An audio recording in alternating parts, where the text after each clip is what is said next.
Kalian bisa lihat apa yang Ibu bawa? Penggaris. Kalian lihat yang di sana ini apa? Jawab yang keras. Penggaris. Penggaris ini panjangnya 45 cm.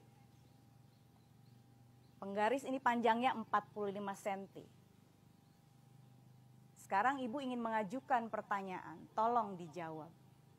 Pertanyaannya begini. Bagaimana caranya agar penggaris ini terlihat lebih pendek? Bagaimana caranya agar penggaris ini terlihat lebih pendek? Ada yang bisa jawab? Apa? Apa tadi? Potongken, katanya siapa yang jawab? Potongken. Betul nggak? Jadi terlihat pendek kan? Potongken. Ada lagi? Selain dipatahkan, mau dipatahkan berapa senti, Nak? Mau dipatahkan berapa senti? Tadi ini 45 senti. Mau dipatahkan berapa senti? Ada yang mau jawab?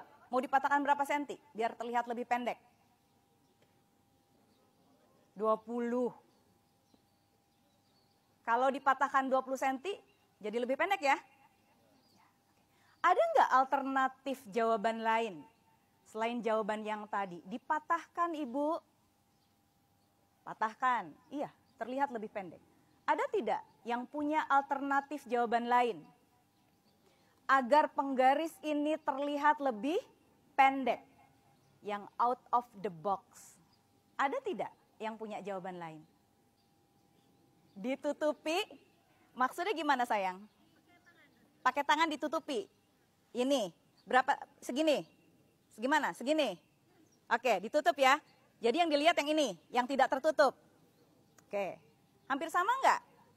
Dipotong, ditutupi. Betul, terlihat lebih pendek? Ada lagi nggak jawaban yang lain? Dilihat dari jauh. Oh, kalau dari dekat 45, kalau dari jauh berubah. Out of the box.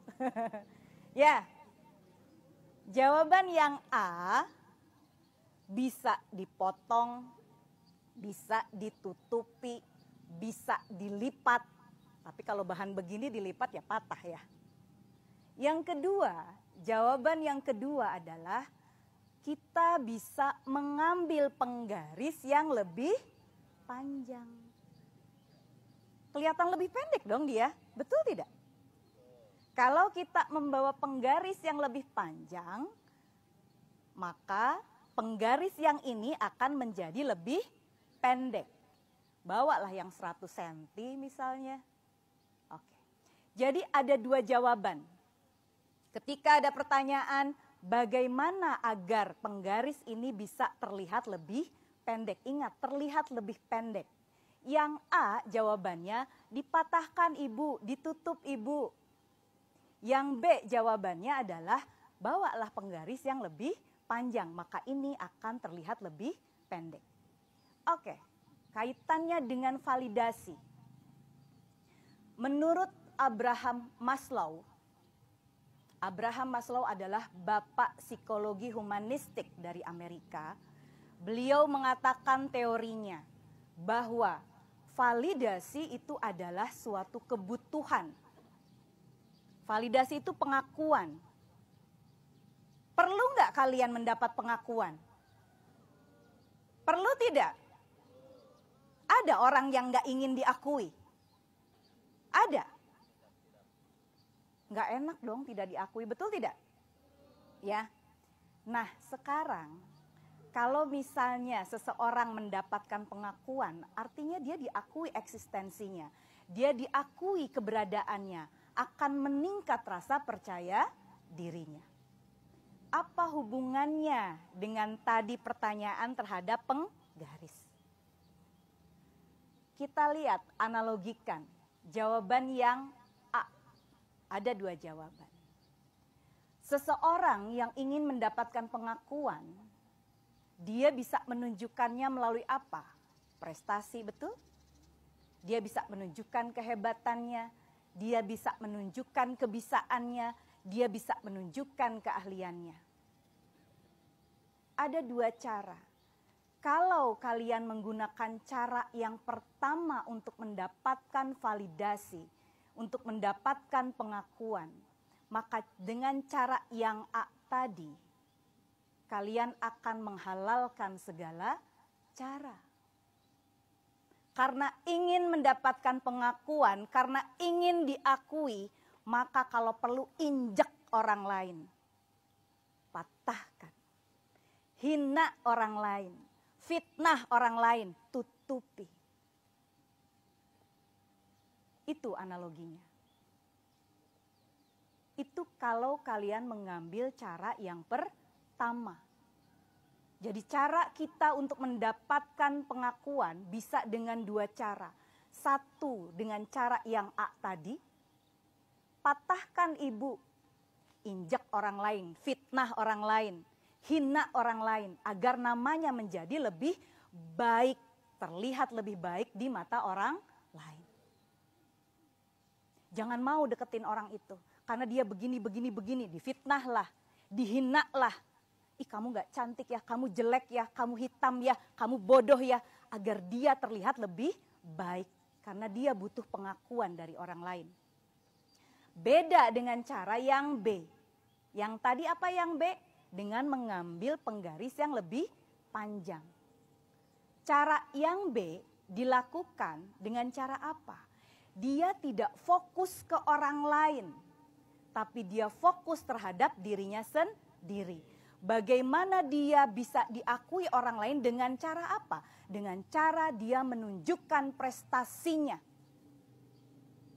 Dia kerja keras sehingga tidak perlu menghina orang lain. Tidak perlu mematikan potensi orang lain. Tidak perlu memfitnah. Tidak perlu mengejek. Karena dengan tidak melakukan itu dia percaya dengan dirinya dia punya kemampuan. Bisa dipahami? Ya. Jadi ada dua cara untuk mendapatkan validasi. Mana yang lebih sehat? Cara A atau cara B? Mana yang akan kalian pilih? Cara A atau cara B? Untuk mendapatkan validasi yang sehat. Jadilah anak-anak yang tahu bagaimana fokus terhadap dirinya sendiri. Ya, jangan sibuk urusin orang lain. Jangan sibuk urusin yang namanya, ini loh dia tuh begitu, ini loh dia tuh salahnya begitu. Sibuk ngomongin orang lain. Sampai dia lupa dia punya prestasi apa. Gunakan cara yang sehat, yaitu cara yang B. Dengan fokus terhadap ini yang saya mampu, ini yang saya bisa. Sehingga ketika kalian mendapatkan pengakuan, itu pengakuan yang real. Bukan pengakuan yang abal-abal. Karena orang akan semakin sadar ketika kalian menyebarkan fitnah hanya karena ingin diakui. Ketika kita sibuk dengan menjelek-jelekan orang lain, suatu saat yang namanya bangkai busuk itu pasti akan tercium. Betul? Orang juga akan sadar. Dan Tuhan juga akan tahu. Oh, dia namanya jadi bagus karena dengan fitnah orang lain. Dia namanya jadi bagus karena menjatuhkan orang lain. Dia naik namanya karena menginjak orang lain. Itu yang A. Tapi kalau yang B, dia bagus namanya karena memang dia bagus. Karena dia punya prestasi. Karena dia punya keterampilan yang patut dibanggakan. Itu sayang ya. Jadi tolong perhatikan. Karena ibu tahu anak-anak Gen Z ini sangat-sangat rentan terhadap yang namanya butuh validasi. Butuh pengakuan. Tapi kadang tidak tahu bagaimana cara mendapatkan pengakuan yang sehat. Kita nggak bisa munafik sayang. Kalau masih ada yang bicara, saya nggak butuh pengakuan. Omong kosong. Setiap orang butuh pengakuan, bahkan dari dirinya sendiri.